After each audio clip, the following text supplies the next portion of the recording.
Nu-l văd, bă.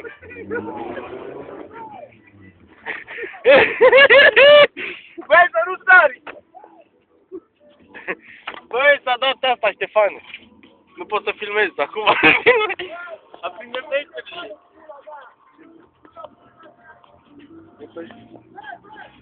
Iată-și, mă. Da. Da. Bă, de ce?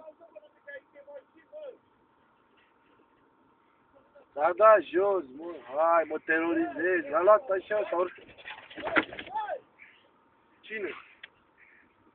Băi, dacă mai vorbești așa cu mine, vezi că te înjur la telefon. Ce, mă? De ce? De ce stau ăsta? Ah, da. Am